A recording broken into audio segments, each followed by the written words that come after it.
The Organization of Islamic Cooperation is coming today together to express the willingness, as we have heard, to help avert this disaster and to contribute to the humanitarian endeavor. I'm here to say, Excellencies, that the United Nations stands firmly with you and your efforts and your plans, and both of us in solidarity with the people of Afghanistan.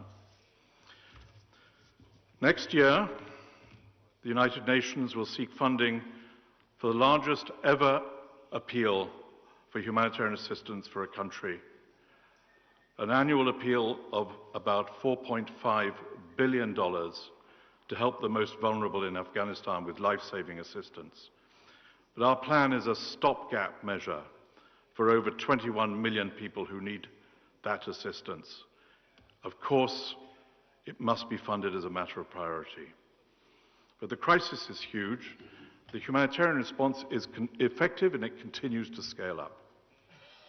And thanks to generous donor support, the Afghanistan response plan for 2021 was fully funded, a unique achievement in these years.